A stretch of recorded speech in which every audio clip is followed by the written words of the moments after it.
মহান আল্লাহর অশেষ মেহেরবানি যে আল্লাহ আমাকে আপনাকে পবিত্র জুমার দিনে তার হুকুম ফজরের 2 রাকাত ফরজ নামাজ মসজিদে এসে জামাতের সহিত আদায় করার তৌফিক দান করলেন।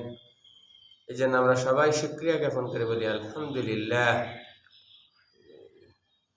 আমাদের আজকের আলোচনার বিষয় কাঙ্ক্ষিত লক্ষ্য। আউযু বিল্লাহি মিনাশ শাইতানির রাজিম। বিসমিল্লাহির রহমানির রহিম।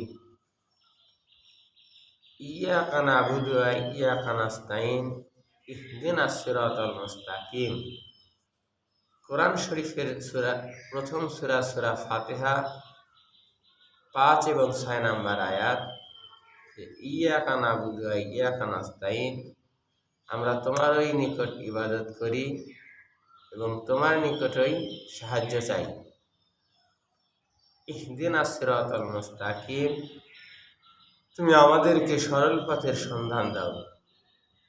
তাহলে দাঁড়ালো যে আমরা তোমার ইবাদত করি আর তোমার নিকটই সাহায্য চাই। কি সাহায্য? যে সরল পথের সন্ধান।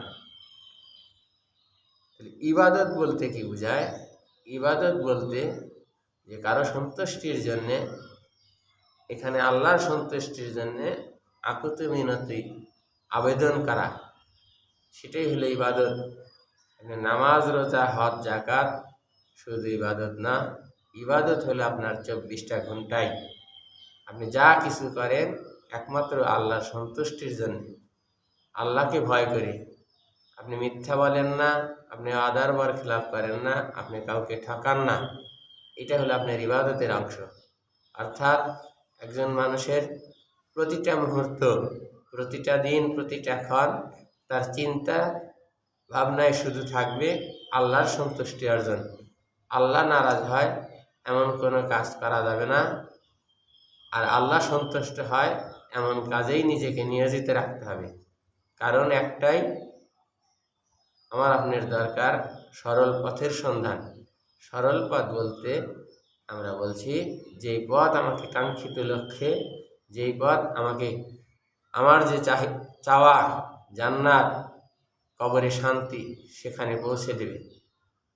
আল্লাহ পাক আমাকে আপনাকে সহজ সরল পথ পাওয়ার জন্যে তার একমাত্র আল্লাহর সন্তুষ্টি অর্জনের মাধ্যমে, এবং সেটা পাওয়া যাবে শুধুমাত্র ইবাদত বন্দিগির মাধ্যমে।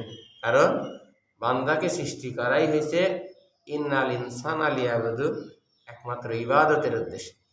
আল্লাহ পাক আমাকে আপনাকে বেশি বেশি ইবাদত, বেশি বেশি নেক আমলের মাধ্যমে আমাদের যে কাঙ্ক্ষিত লক্ষ্য সহজ সরল পথ পাওয়া, সেটা যেন সম্ভব হয়। আল্লাহ জুমার দিনের ওসিলায় আমার আপনার সেই লক্ষ্য পৌঁছে দিক। আমিন।